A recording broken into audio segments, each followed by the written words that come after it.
All right, we're gonna get started here because Mike's just itching to go. Yeah.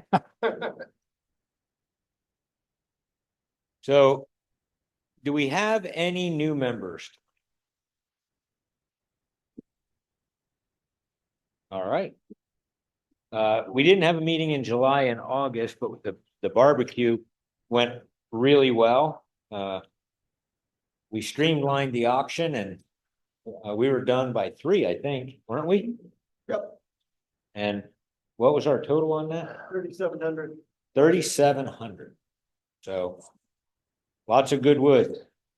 And in the raffle, we have 11 stacks of pretty good dry wood. So take a look. Tonight's demonstration, Mike is going to show us how to thread a box. Next month in October, we have a demonstration on photography. So keep an eye on the newsletter. We have open shop next weekend on the 14th. So getting back into it, hopefully it won't be as hot then as it is today. But the weather's starting to hopefully go. We'll go through the show and tell real quick. And we have the craft supply gift cards again for the show and tell and the challenge. So fortunately, they came back and we have what are they, $10 gift cards? Yep. So should be good.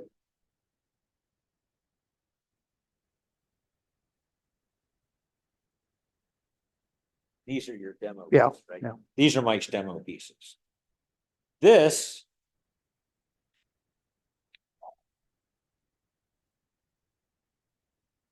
is, what's our monthly challenges? Stool. The stool. That's the monthly challenge. And we have one Looks like done a- by Joe and Bruce Schaefer. It looks like it's ash. Anything you want to tell us? Those bosses retiring the baseball fanatic. And so we decided to make what we call the baseball pool. Look at the seat, it seems like I'm saying. And my legs, the filters are basically baseball bat. And over baseball bat. Couldn't make it a total baseball bat, it's just too heavy. Made it that big. Those are softball bats. Then moved them up. And the wedges, the joint, we learned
driveway and it sat for 8 years outside.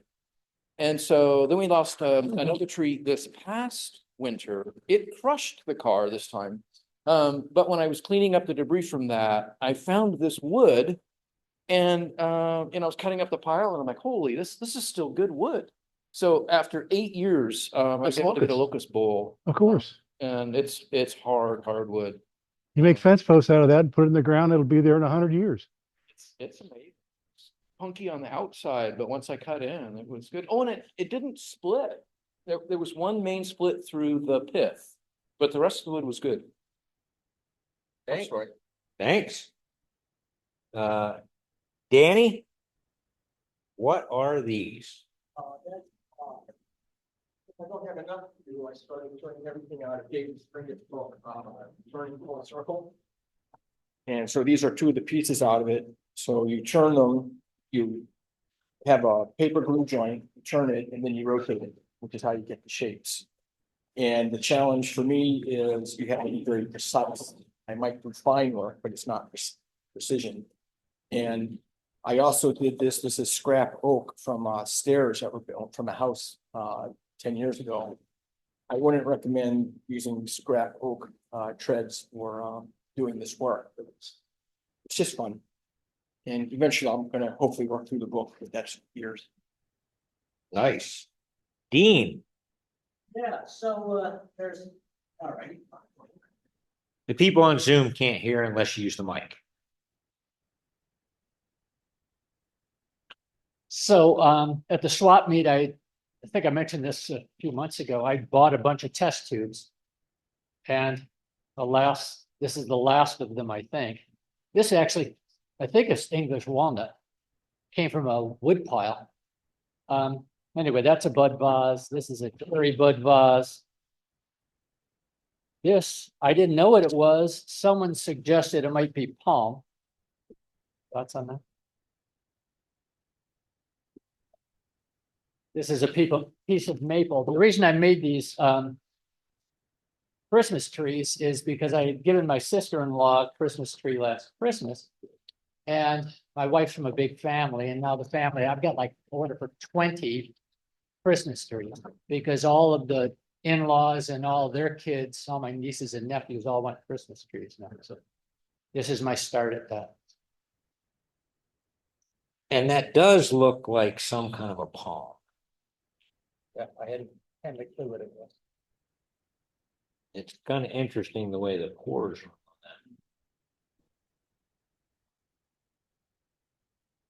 that. Thanks. John Drake. You have a couple of items. 3 bowls and Yep. So went over to the open shop at Dave's, I think it was July. And he had his out on, and I thought, I need that because all I have is a 6-inch chuck to do the reverse on. And so I built this. It worked out really well. It's just about a ½ an inch off of what weighs of my bench, and I can do up to, I think it's 18 inches now on a bowl size. And it's worked out really well. I did this bowl on this chuck, and you can see how thin the rim is, and it held it as tight as could be. I didn't have any problem with any type of movement on it at all. And this is a Longsworth. Longworth Yes. truck, yeah. And then I just have a couple other pieces that, from a big leaf maple and another walnut that I had done earlier this summer. Doing the routing slide. If I were to do it again, I would create a jig that would pivot off the center because the small hole that I had to create. Sorry.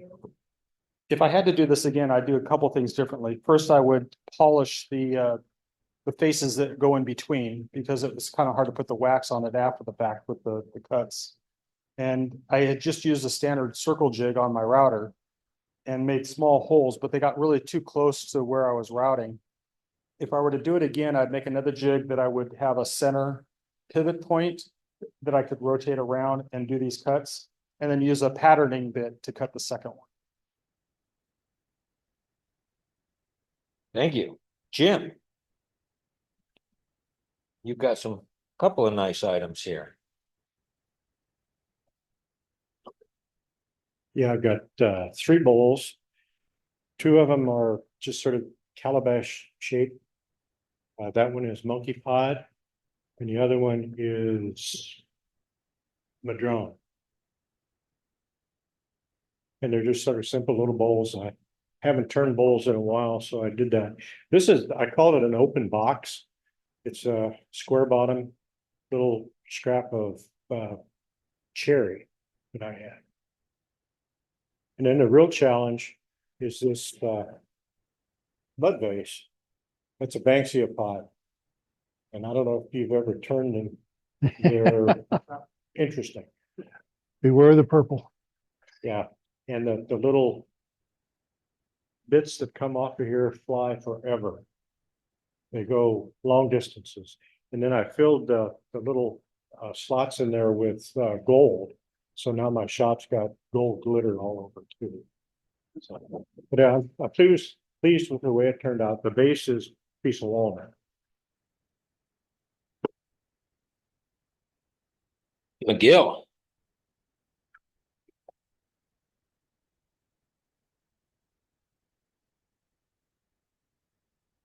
You got a bunch of them. Yeah, for the last couple months, I've been working with natural edge and teeth for the pieces and some without it and stain.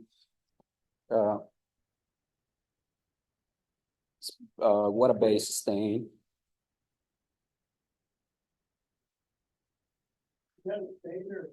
That's a water-based stain.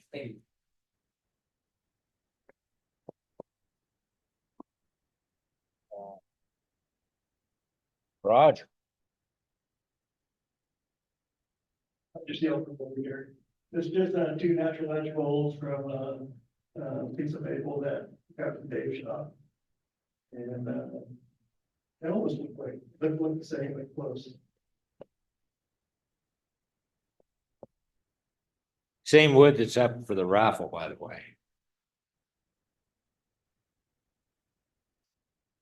And Lynn.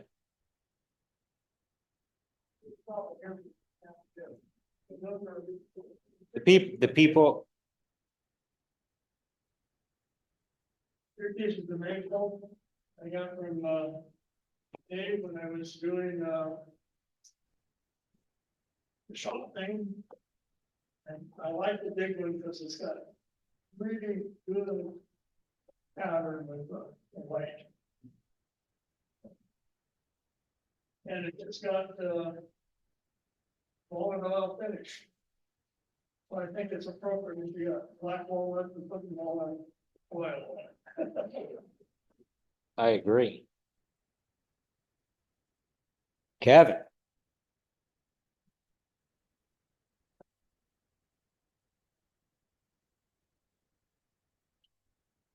I just have a couple pieces. This is a piece of, I believe it's birch, spalted lots of white rot that I turned and sandblasted for the texture.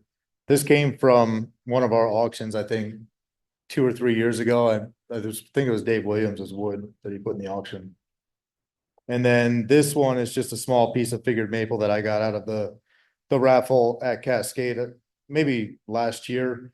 But this is going to be in the Cascade auction this month. So I wanted to bring it and show you guys something I was going to be offering up, and hopefully some of you guys who are members of both, or even if you're not, just come out and make some bids and get some wood or pieces. We'd love to see you. That'll be on the 3rd Thursday this month. Rob.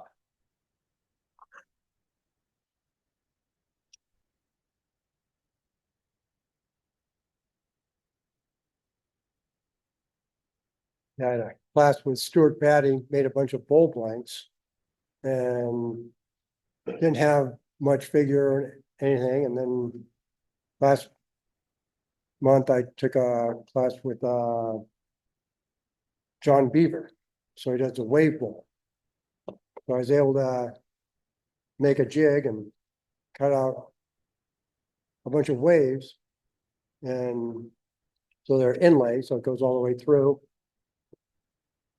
And here's kind of same thing, but there's a center section, you make it a little bit smaller, so it looks like a bowl inside of a bowl. And this, I just added three pieces inlaid, walnut in between.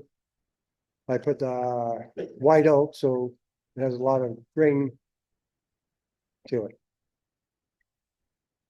What's the black inside? It's Indian ink. And with Indian ink and lacquer. And so it looks like it's a bowl inside of a bowl. I just cut a little step, the same depth that I made the inner piece smaller.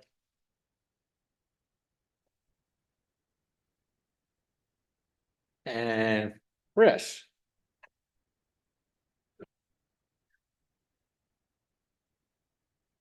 The bowl is not unique in any way. It's obviously a beginner's bowl.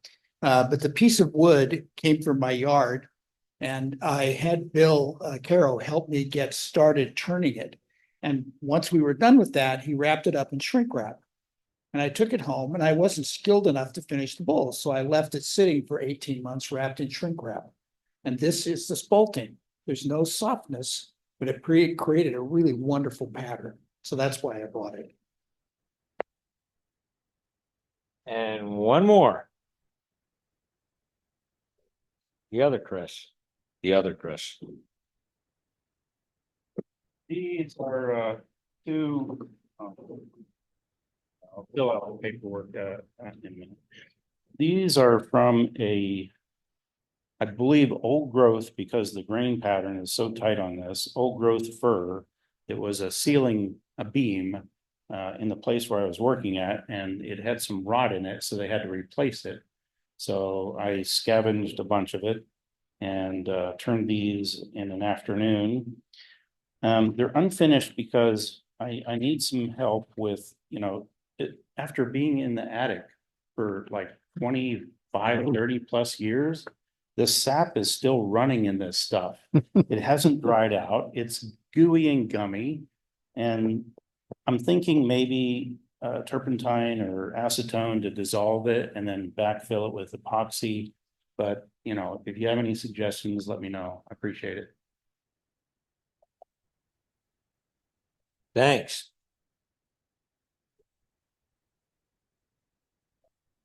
Jim? This one. Where's Jim?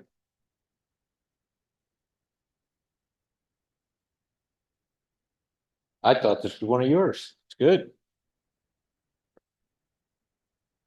That's kind of a piece of a whole blank that I made, and I'm just trying to go through a small hole. Pretty pleased to be use a half-inch hole, and I see it that would be the one right next to it. Like to create. Anyway, I don't know what the way it is. I think it's cherry, but I'm not sure. Nice. So now we have to decide which one we like best. And We go with the top three. top three? Anybody got any nominations? Well, that one I was definitely gonna say, well, he's got some really nice pieces as a collection, so I'm good with McGill. Anybody else? I think I also like the Koa. That would have been one of my choices. So I'm good with that. Yay or nay? Yeah. All right, one more. The Chuck. This one. Yep. All in favor? Yep. All right. Good job. We got a lot of really talented people here. We have on display our Volunteer of the Year award updated.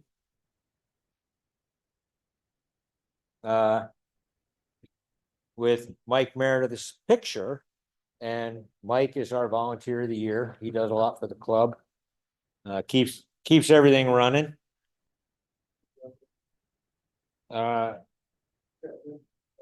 It. That's Dave Williams. Did you get the guys with the stool? Okay, good. Dave Williams. So, don't forget, we got a lot of stuff in the raffle. If you haven't seen it, take a look at our volunteer of the year. John Sutter's got the store up and going.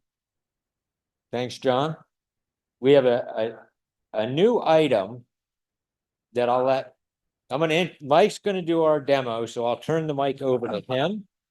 And we have a new product in the store that's available now, and Mike can explain. Well, as you know, the Woodcraft store, the franchise here closed down for reasons no one seems to understand because it always made money. Anyway, that means that since Springfield is more than 50 miles away, I can sell my products through other outlets. That's the only agreement I had so far. So what I've done is sold a selection of the Doctor's Woodshop's products to the club for the same price Woodcraft placed for them, and we tacked a little profit on for the club. So if you are interested in them, there's a selection of four that I like best back there, and prices are pretty good, and if you have a chance to give them a try if you want. Should we go?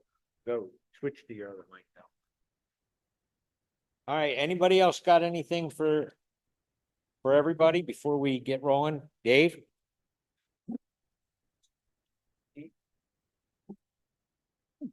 Open shop on the 14th, Saturday, not this coming Saturday, the one after. And our demo, since we haven't done anything to do with chainsaws for 2 years, we're going to do a refresher on tuning up and sharpening and operating chainsaws. The next class is the sharpening lathe tools class. There are 2 spots left as of when I was driving in tonight. We're limited on that one to 6 just because we only have 6 grinders. So get those last 2 spots if that's something you're interested in. And Stuart will be calling you coaches and Mike and I will handle the instructors, but we're going to need 4 more coaches. So you can start on that. So that's it. And then the other classes, the basic bowl and spindle classes are in the first weekend of October. And then 201 classes, I think, are the first weekend in November. So that's it for me. I ran into somebody at the symposium this summer, and they were from the Mid-Columbia Wood Turners, and they're having their tool and wood auction sale at Faye Sayers' shop, and she has a place to camp there. I'm planning on going. It's the end of this month, September 28th and 29th.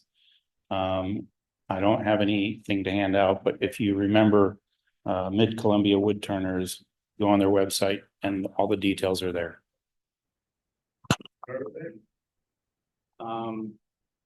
Tri-Cities, Pasco area.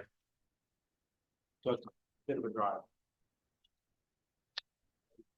And before I forget, in October, we normally announce who is up for election, because our election for our officers is in November. So if you want to put your name in the hat for president, vice president, secretary, or treasurer, let me or Roger know. And we'll talk about that in October, but it's not too early to start thinking about it. And then the Oregon Symposium is in March, and we're looking for volunteers for the catering to be the chairman to handle the catering and a couple other key positions, the raffle. So if you're available to take one of those positions for the Oregon Wood Turning Symposium in March, that's an alternate. Yep, registration open today. Yeah, online. Yep. Jason? So we had our Multnomah Days sale with the club booth there, and we had a few sellers, and started off a little slow with all the dog walkers and stroller pushers in the morning. And then the shopping picked up in the afternoon, but then we had our thunderstorm come through and shut us down right at peak selling time.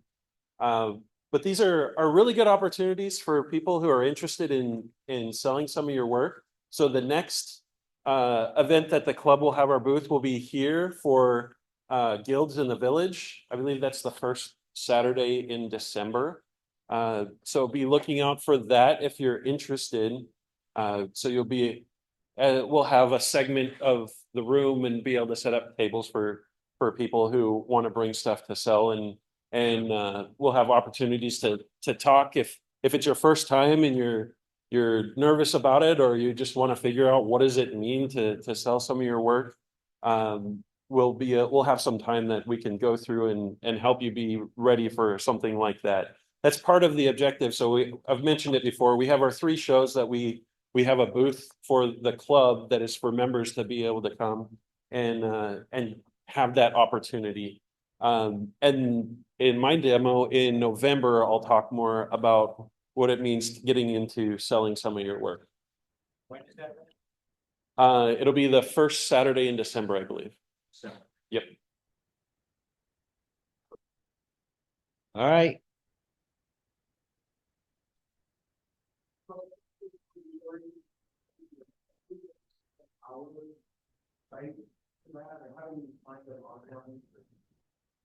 OregonWoodTurningSymposium.com. Oregon would turn, the question was, is there a link on our site? I don't know if there is, but we will put one. Registration just opened today, and we'll put the link on our site, but OregonWoodTurningSymposium.com. I possibly could demonstrate the first demo in several years.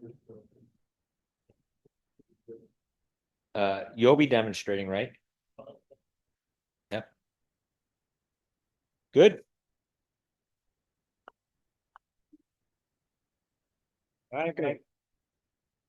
Can you hear me? Is this working?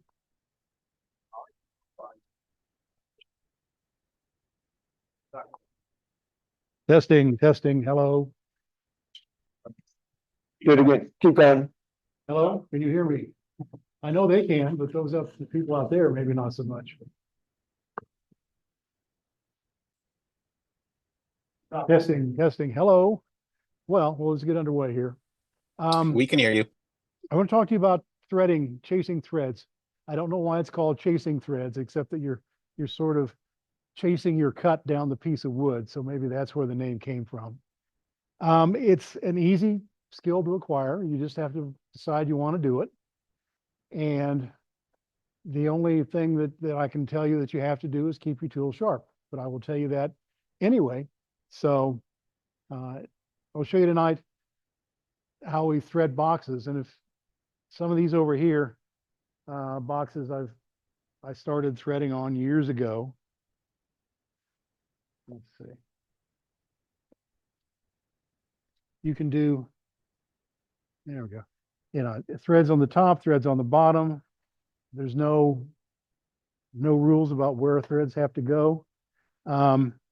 This is probably my favorite piece, everything I've ever made.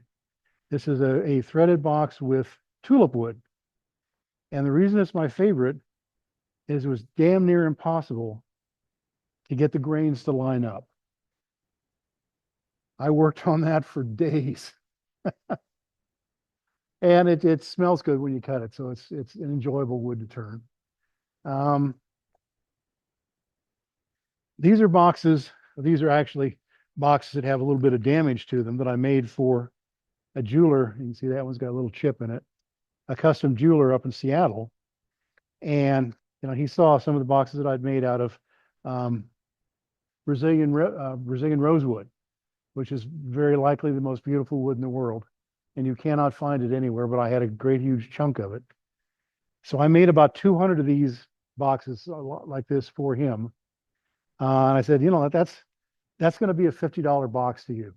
He says, $5,000 earrings are going in at $50 doesn't get noticed.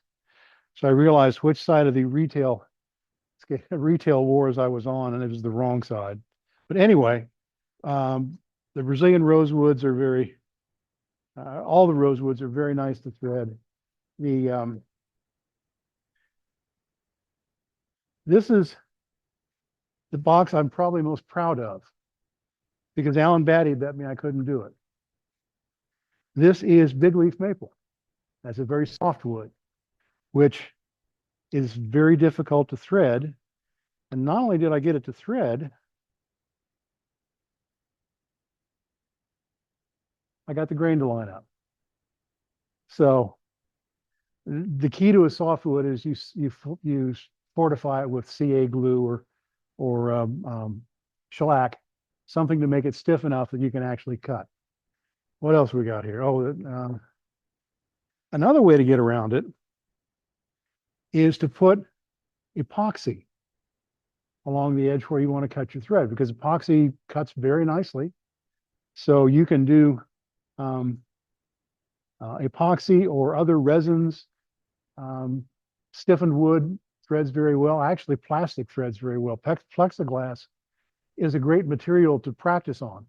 Just buy a plexiglass rod and work on that, because you can see how your cuts are going. And it's a very nice thing to practice on. This is, again, big leaf maple burl, but because the epoxy is where the threads are going, you can cut the threads into it. So there are lots of ways to get around things.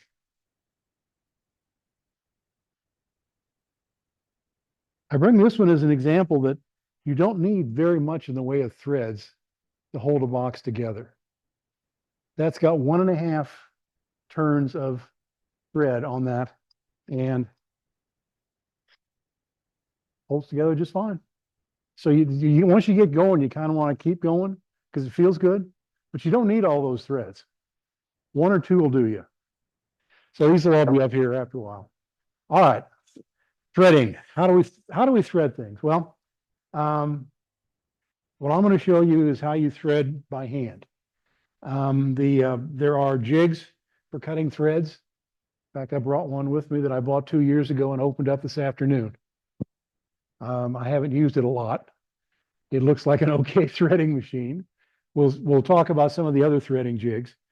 But what I found was that it's just easier to do it by hand, because it really is not very difficult to do. So what kind of wood can you thread? Well, you can thread anything that's hard and fairly straight grain. All the Dalbergerons, all the ebonies, the rosewoods,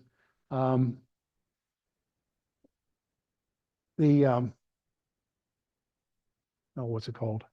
The fruit tree that old golf club heads were made out of. Persimmon.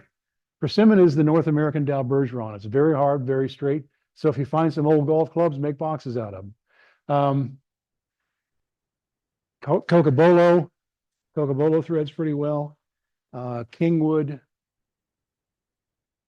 Walnut does not thread very well because it's very soft and very sort of sticky. Hard maple threads very well. And if you're willing to do the work to reinforce the threaded area, you can cut threads in anything. So how do we cut threads? Well, you've all seen Tom Willing's box class. So we're just going to pretend that we're right in the middle of that. We're just going to insert a little piece, because you would do your threading as part of making the box. And there are a couple of ways you can go after you put the threads in. You can finish the box as the threaded item. But another wood, or one I've always thought should be able to thread. No, there it is. But I've never tried, but we're going to try it tonight. And that's Pacific Yew.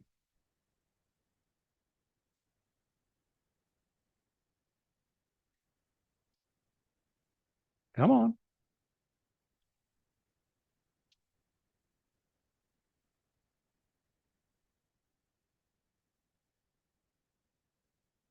There we go.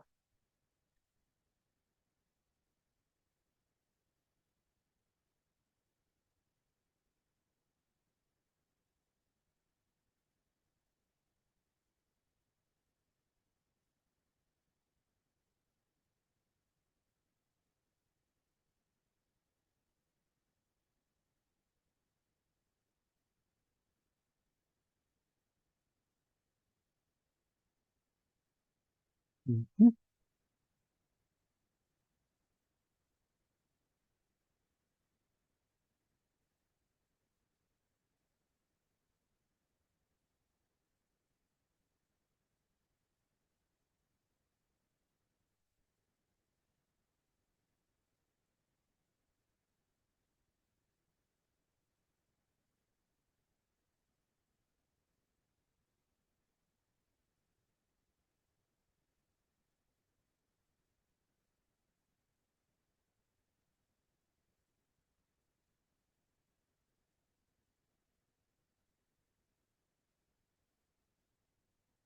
Now, while I'm standing here, not imparting knowledge, I want to pass along a little bit of information that I learned.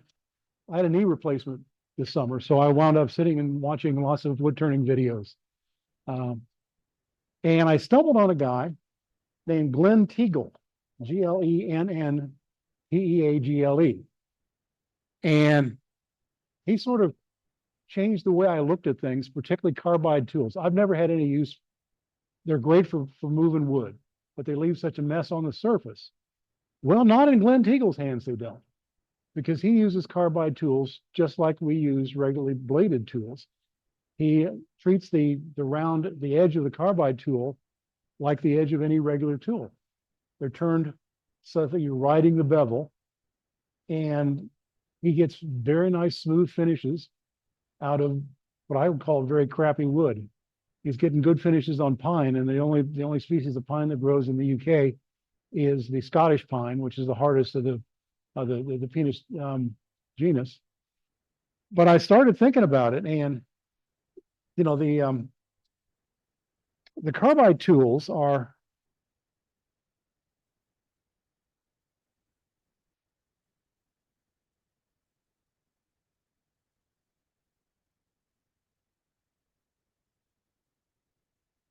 from Timu. You can get a set of 5 tools that'll, for a beginner, is all you would need. Uh-huh.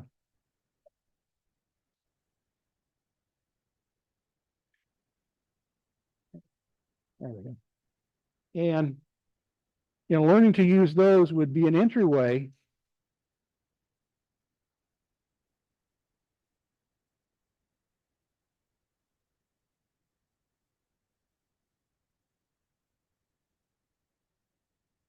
into turning for new turners without spending just a boatload of money. Oh, I do love a sharp skew chisel. Okay, so we need to then reduce this so I can put it into a chuck, and then we'll go from there. What I'm going to do is put tenons on both ends, move it to a chuck, part off what would be the top of the box. I'll show you how to finish the inside and how to cut the inside threads. And then we'll take and turn this around and cut the outside threads, and with any luck, everything will just fly together and fit perfectly. It happens sometimes. Okay, so I still got a little more to do here.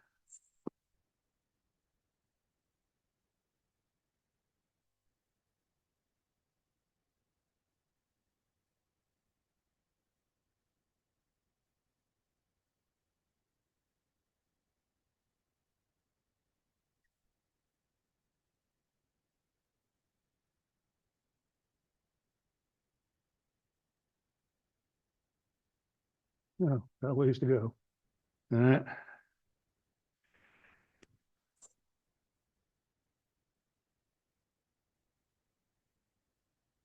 Yep. That'll get it down to size.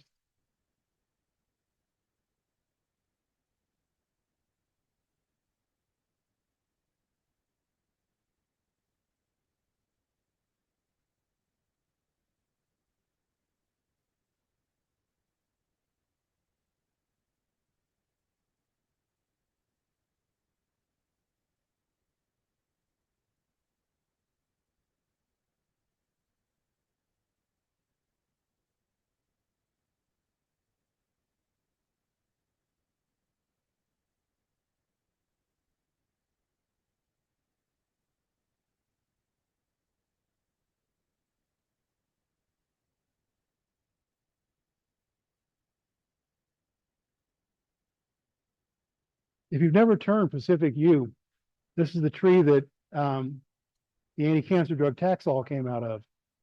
And the Yahoos thought, well, we'll just take the bark off the tree and sell it to the drug companies. As a result, the Pacific yews basically disappeared from the Pacific coast states.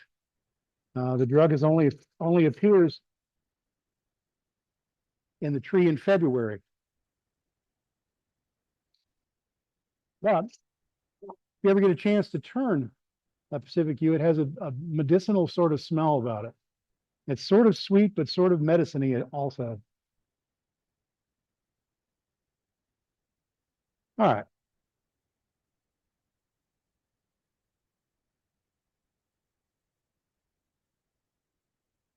Ooh, yeah, we'll fix that later.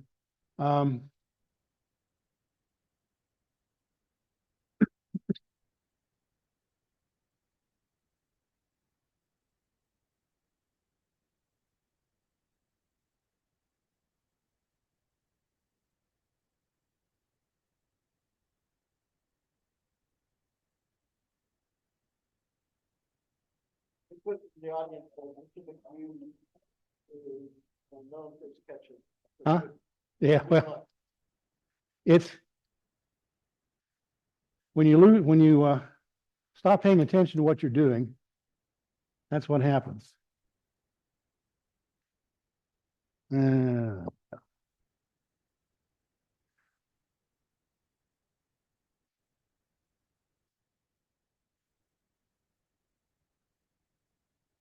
Those of you who don't recognize it, this is an Axminster chuck, which I've started using, that I like very much.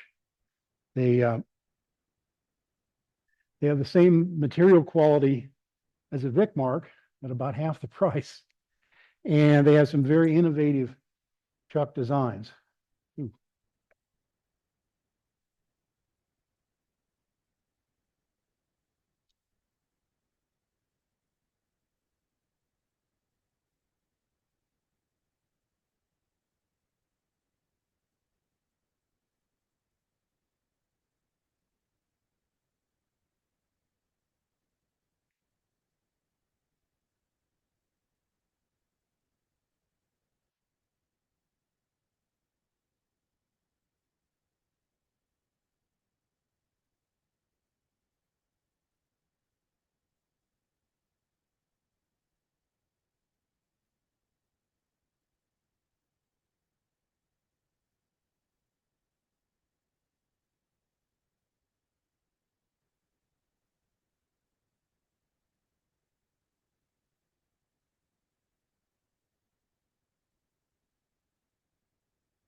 Yeah, it's all right.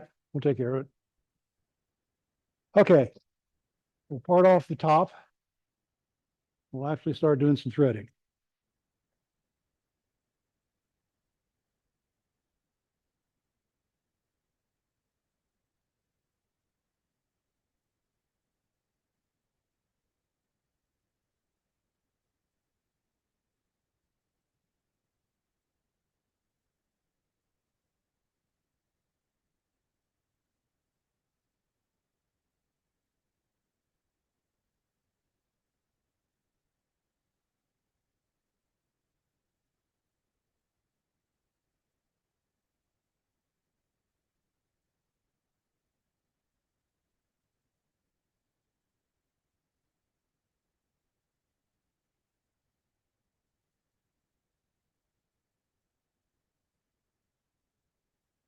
Okay, so we can see how this is. There's the top of our box. That's going to be the bottom of the box. We'll come back to that after a while. So how does one cut threads? Well, you need threading tools. And the hand tools that I use, let's see.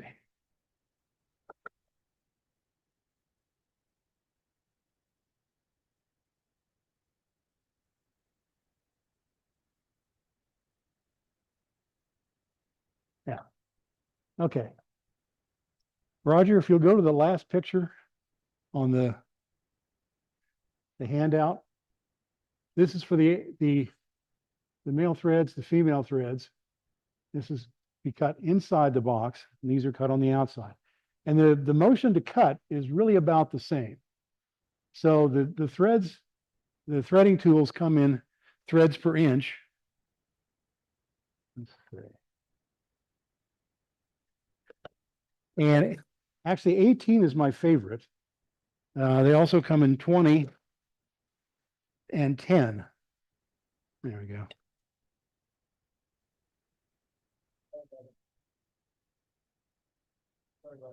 Okay, anyway. What you want to do is make sure that you have the same set. Since I have a couple of different kinds of 18s, the pitch can be different between one set to another. So you got to make sure you got, these are both the Hamlet tools, but let's pass around. Right over the,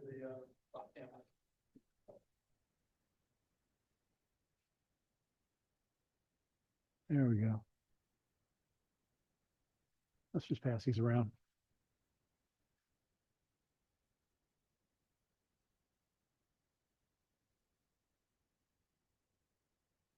That 12, 16, 18, and 20 are the most common threads. That'll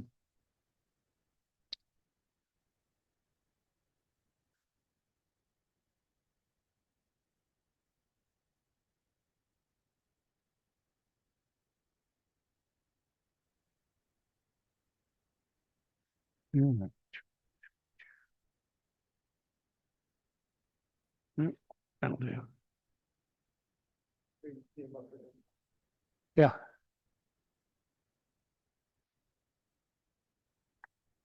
And we'll talk about sharpening threads, sharpening the tools in just a second. It's pretty easy to do. You just have to remember that you never sharpen toward the points. You always sharpen through the points toward the back of the tool.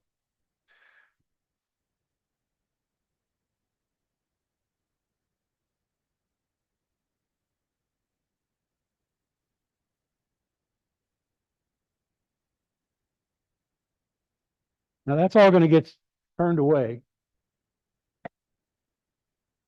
But we need to make a hollow in the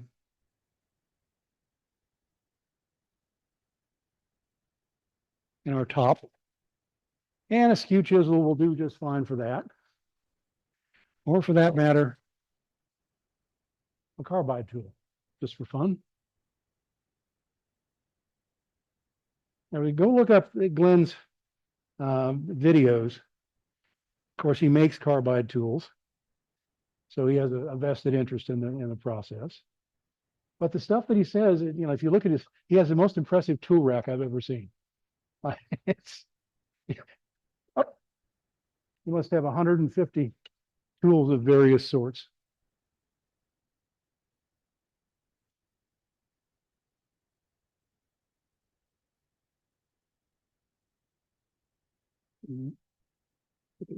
It's right. And the key to his method is that you hold the tool on the edge such that the bevel is rubbing.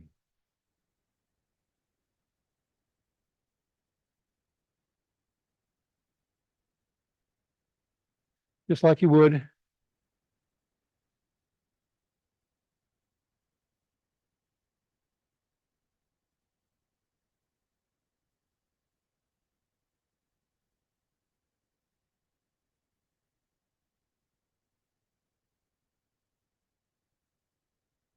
any other tool. But I'm sort of running out of legs, so we're going to hurry up a little bit here.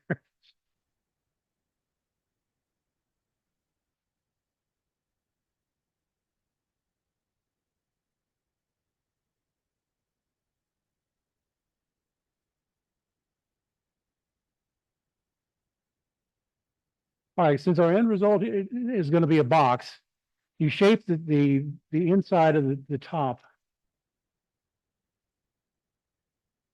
here.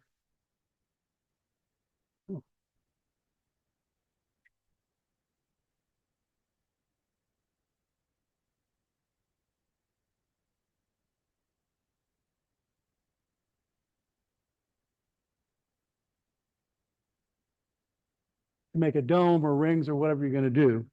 And you're going to sand that and actually finish it before you cut the threads.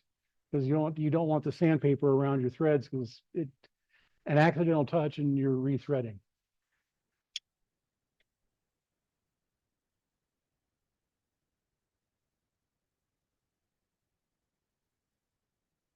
Now, the one thing you do have to do is make sure that your walls are parallel. Because a thread that's kind of go this way or that way is not going to work very well. So we need to shape them up.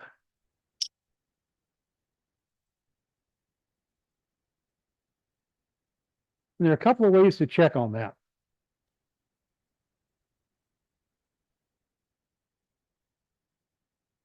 One is with a pencil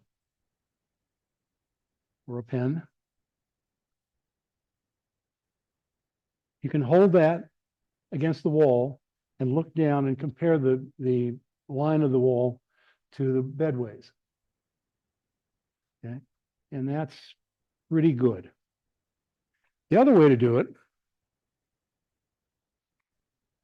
well, you knew there would be a tool, right?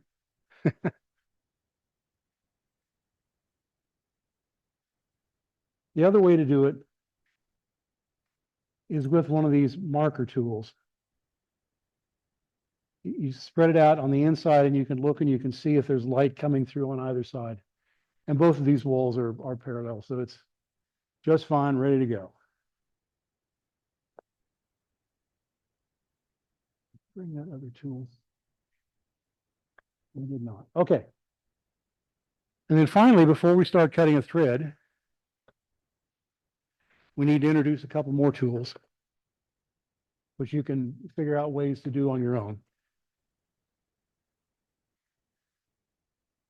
But if you go to the Craft Supply video library and look for Alan Batty's threading video, you'll see both of these tools in use. This is an extra hand. And actually, I find that it is useful because it gives you very fine control over the tool that's locked in it. And it keeps the tools from skating around. I mean, that's just a piece of wood and a piece of metal with a 90-degree turn in it. This is a tool that's going to make a little divot right in the back of the threads. The reason for that is as you're chasing the threads, if you don't have a little room to get the tool off of the surface of the wood, it smacks into the solid piece and it tears your threads out. So this is just a little tool to make an escape route.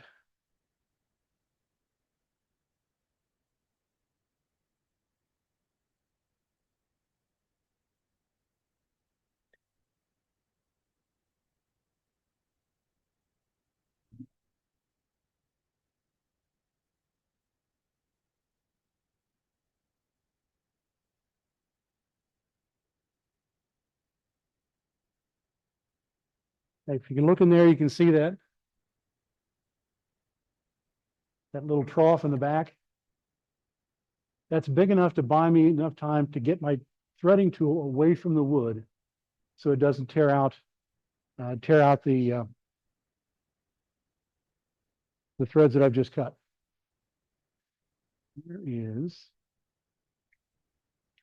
Now, the other thing we need to do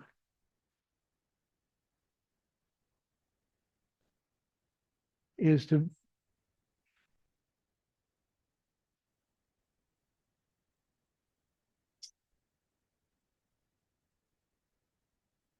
a little chamfer on that edge. And that's just a clearance for the teeth of the threading tool, a clearance for that to get around the edge and into the interior.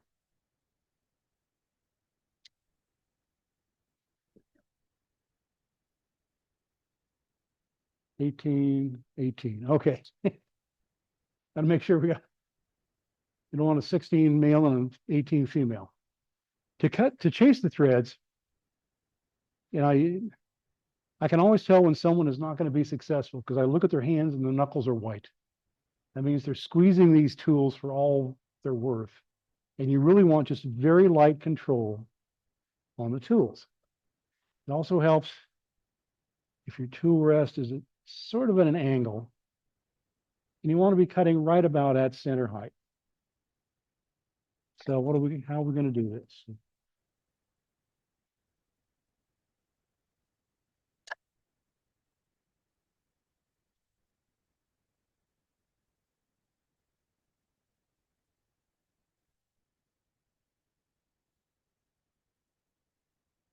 Now you don't want to cut with the first tooth, and you want to slow it down to about more than 150, because if you thread it at less than 150, you get what's called drunken threads. The threads just kind of weave back and forth. If you go faster than about 400, it's very hard to keep up. So somewhere around 300 is just about right. And we just very lightly touch.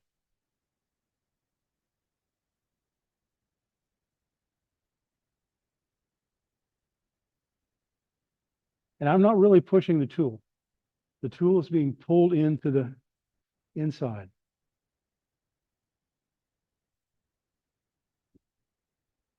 And you can see right in here, the threads are starting to show up.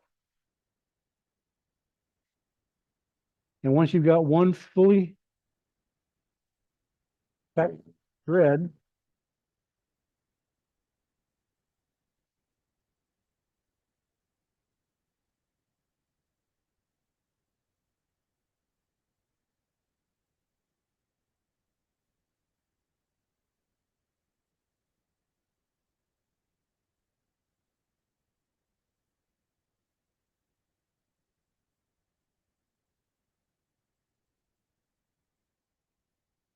there we go. We got threads. That's all there is to it. Now, I've noticed that this was a little bit hesitant, probably needs to be sharpened. So how do you sharpen your threading tools? Well, very simple.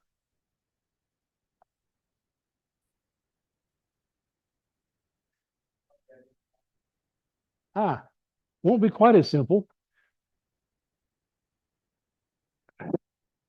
but it shouldn't be all that difficult. There it is.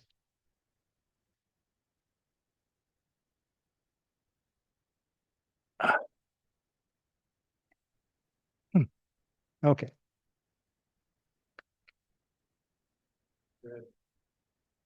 Okay. This is the top of the threading tool. We want to grind in that direction. You can see how the metal is worn away, and that's easy to do.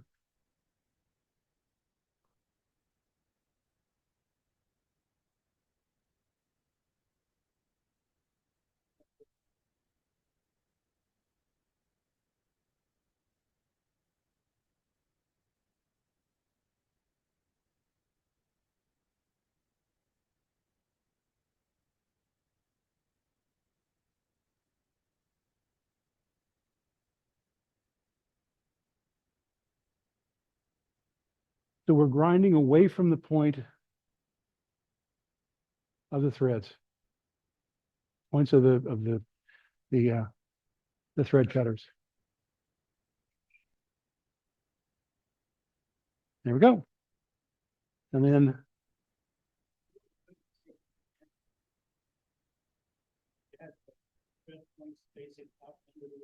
yeah, the top is against the wheel. Top is here. The wheel is going this way. So the grind is always going from the points to the rest. And it's a good idea to, there it is, to give it a little lick with a diamond card. Again, the same thing from the, ow, that's sharp.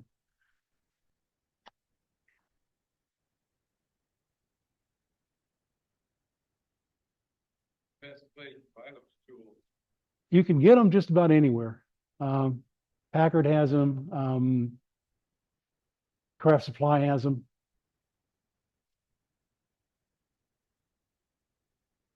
So let's see if this is any better.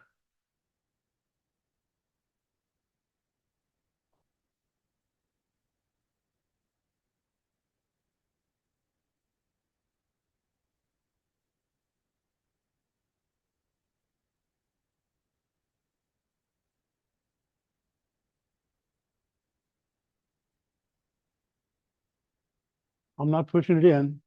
The tool is being pulled into the threading pattern. And I can look right here and see where it's cutting so that I know when to get my tool out of the way.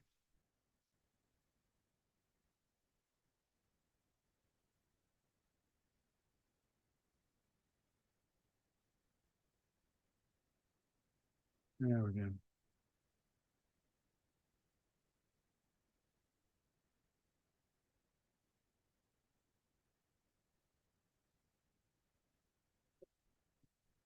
Yeah. Yeah. You need to, you just, things happen and you don't want that tool slamming into solid wood with the blades in contact with your threads.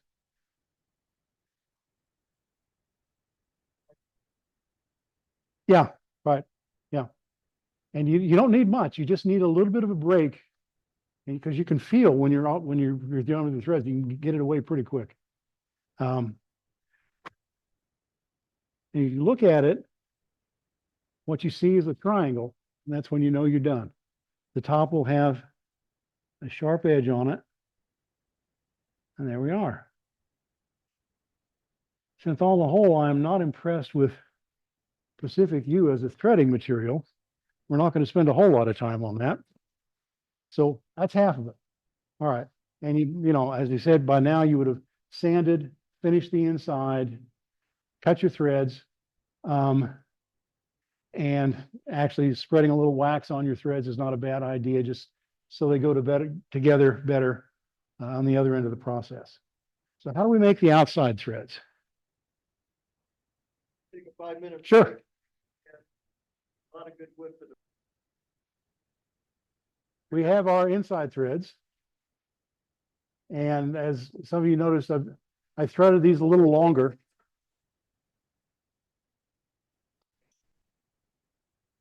I threaded these a little farther just so you can see the threads on the interior. The hard part about cutting your threads is getting them to match up. So how do we get things to actually match up? Well, there is, of course, a tool for that. And it costs you $50, right? They're not in the business of making free tools. And what you can do is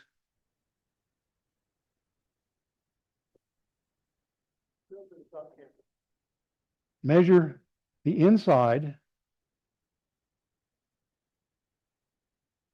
like that,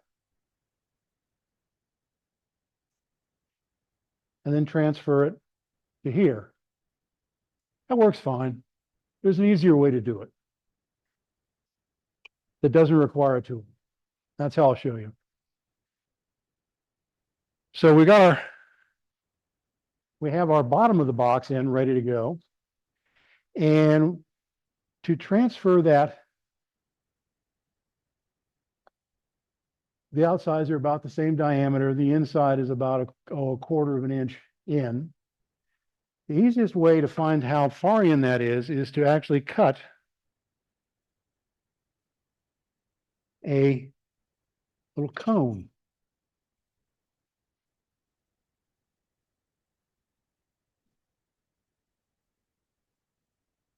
Okay. All I've done is just make a little pyramid there. Not quite enough to go inside the box.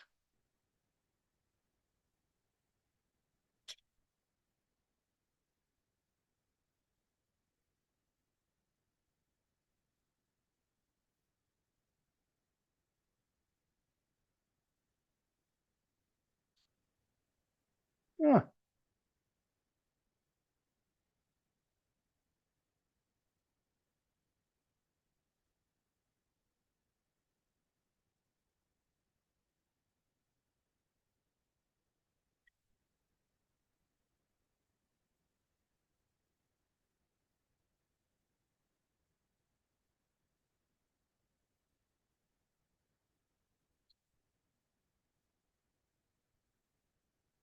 And if you look right there, you'll see a little burnish mark. That's the diameter you want to cut it to.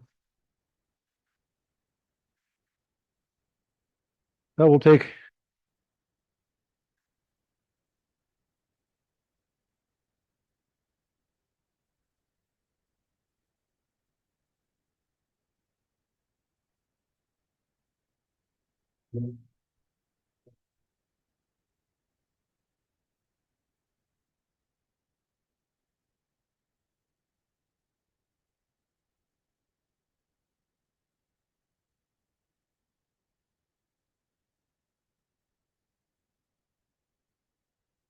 cut that back just a little more.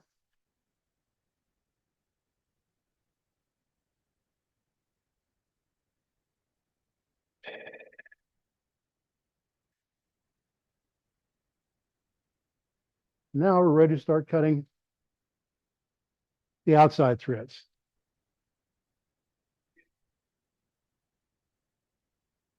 Outside of the female threads, Yes, finisher where outside of the male threads, you're not gonna get this, you're gonna get. what you're measuring with the outside of the female threads is the largest possible diameter.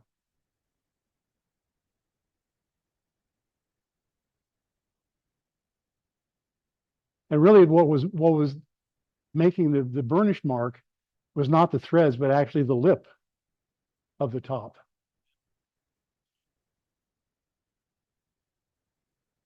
Okay, the male threads are a little bit different action.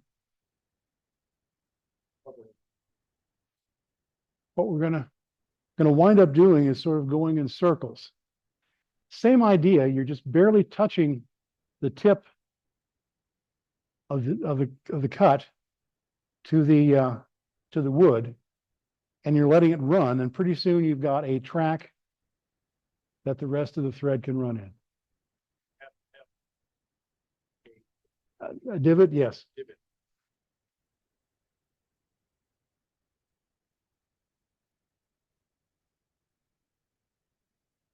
Since you can see this one better, it doesn't have to be quite as large. That's enough. I realized you didn't have a technical board, it's gonna crash. No, I won't. Okay, so you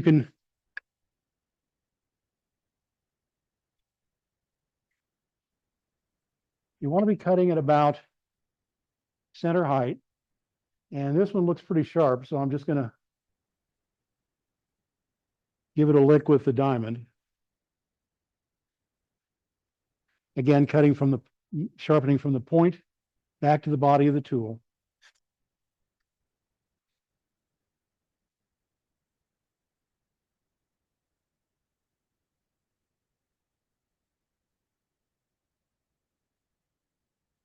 And also, just as before, going to chamfer the edge.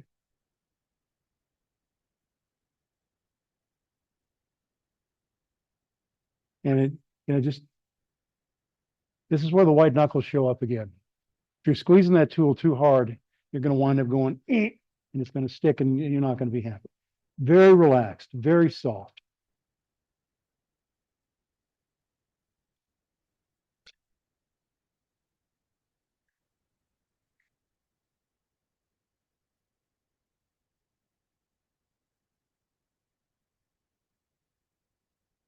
And much slower. Thought that was a little fast.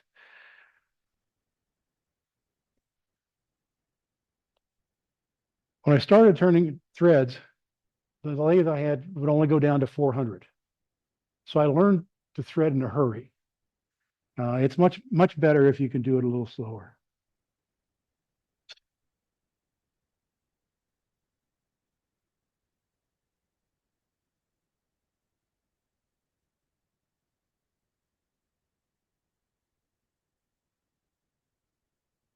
Threads. That's it. That's all there is to it. And we'll just keep working on them.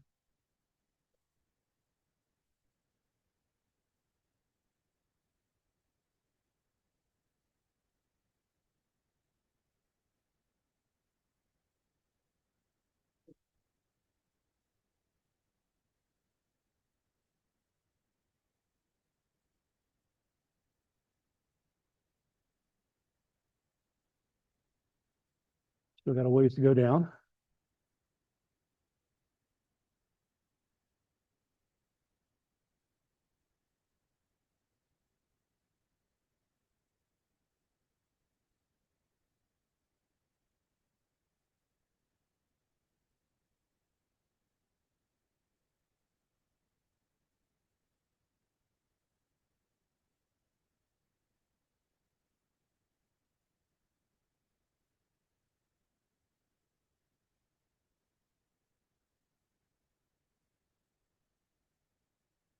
Almost.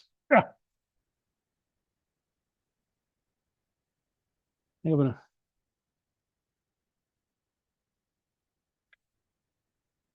lay those back a little bit.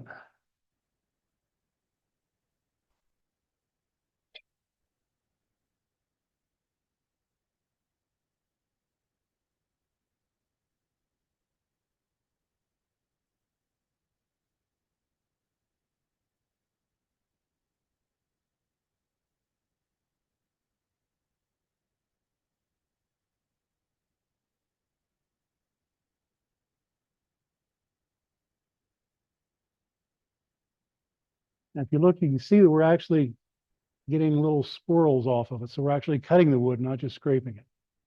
They're tiny, but those are cut remnants.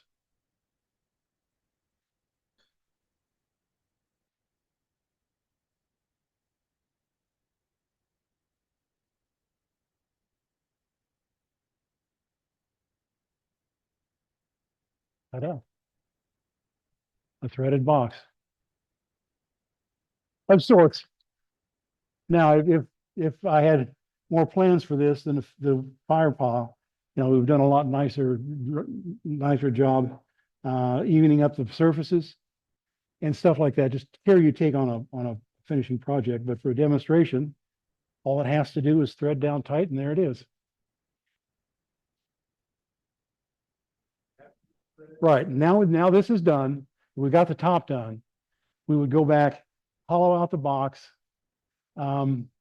Since the threads on the outside are protected from the sandpaper, you don't have to be as careful as you do about sanding the top. Sand it, finish it, and actually put it back together and finish the outside of the box with the two pieces held together. Because that link is, if you think about the surface area of those threads going, 2 inches, sort of the circumference of fire squared. 6 inches. Yeah, it was a 1/16 of an inch deep on both sides of a triangle. There's a lot of surface area holding that together. So it's actually a very strong thing. Now, the other part of this is that we would finish the bottom of the box, and ideally there would be enough wood left at the bottom where I could cut another set of female threads, turn the male around, and actually finish the bottom of the box, thread it into its own little jam chuck. That's one way to do it. Now, the things that I can't show you are ideas. Boxes are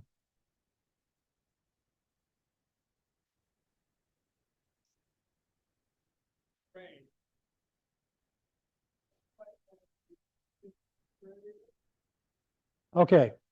If it was a piece of wood I was going to be concerned about lining up the grain on, first thing I would do before I started cutting, we make a line. So that line's going to be there when I'm done, but it's more likely going to look, oh yeah, that's on there. Those lines will not line up when you put it together. So you see how far you have to go around. So if it was all the way over here, you would have to reduce one of these surfaces by half of a thread. Let's see, at 18 TPI, half of a thread would be 18/2 is bloody damn little. Yeah. So what you'd wind up doing is taking off the bottom until you got those lines to line up. Okay, you can do it off the top of the bottom, but it's better to be cutting into a thread than away from it. Because if we're taking it off the bottom part, you're making that shelf farther from the threads. Whereas if you're doing it on the top, you're moving the shelf into the threads themselves. So it's just a matter of knowing what you're going to do. Now, the other things you can do with threaded materials,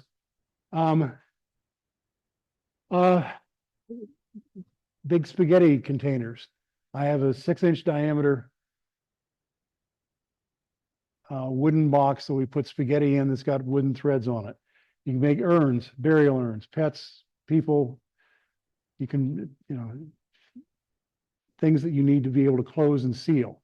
If you glue a thread as you cut it, that becomes a permanent seal.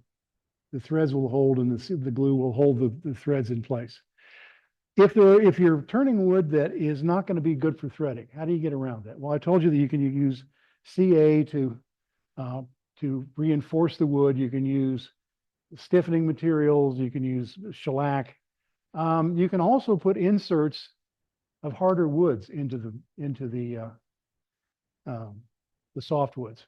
Just cut out a circle and put a piece of kingwood or cocobolo inside there in the top and the bottom, and then that's where you cut your threads. Nothing to it.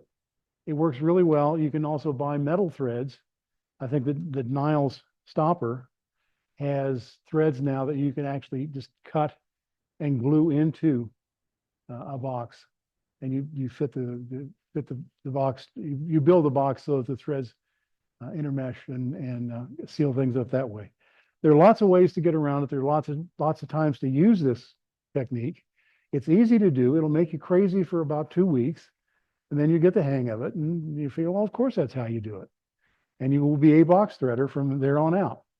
But it does call attention to your materials. If you're looking to sell your product, that thread makes it different than the other boxes or the other urns or the other cat containers, whatever. Yeah, Chris.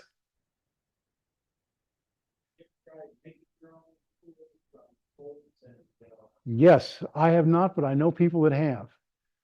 If you take a bolt and you cut off a section of, well, you've seen the threads. If you cut through that bolt and you make that into male and female positions, you can use a hardened bolt material for cutting. By the time you get it done right and welded in place, I would go buy the tools. Now, we talked about other ways to cut threads. This is the chef's wear threading jigs. There are lots of threading jigs that you can buy. I bought this one 2 years ago and actually opened the box today. So this is how interested I was in it. But I have used threading jigs that work very well. This one has a stand that goes into the banjo. You put your chuck onto that threaded part, and then you advance it by way of a thread. And this is a 16 TPI. There we go.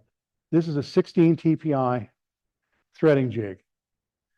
The cutting part is in a there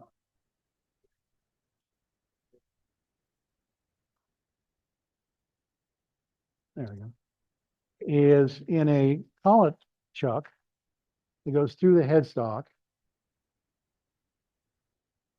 Out there.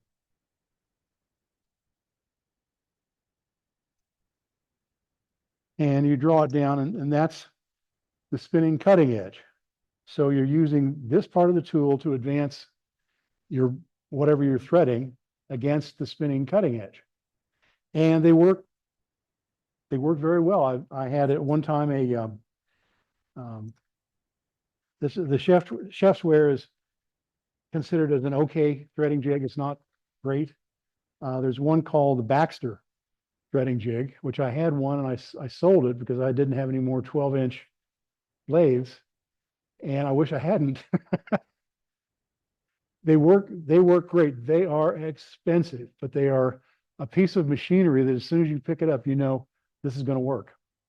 There's another one. There's one made in England by the Joy Company. If you look up Spring Joy, Jordan Joy, you'll see they have a threading jig that's very much like this, just better made. So there are lots of jigs out there that if you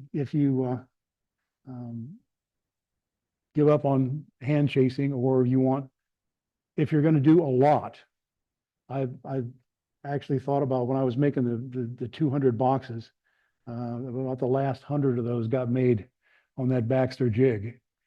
And I couldn't tell mine from that one, but I knew that they were a whole lot easier. So there are ways to do these things. There are lots of things you can do as far as integrating threads into projects. If you have any questions, I'm here for a while. If not, thank you for your attention. Thank you to those that chose the Volunteer of the Year. This is a big year for volunteers in our house. My wife was chosen as the Medical Teams International Volunteer of the Year. So, when you volunteer for stuff, you don't expect recognition. And sometimes you actually hope it doesn't come, but it is kind of nice. Anyway. Huh? Your trophy at home. Oh, hell yes. Those dental folk, But anyway, that's it for tonight. If you have any questions about threading, if you want to try, I'll bring the tools out to the open shops.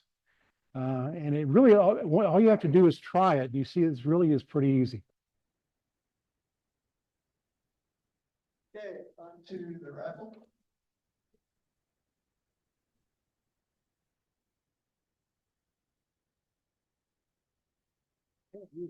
Yeah. And I was gonna ask when I saw my threads earlier, I was thinking I might have. Been saying, 12 thread. Yeah. Thread to use. 12 is a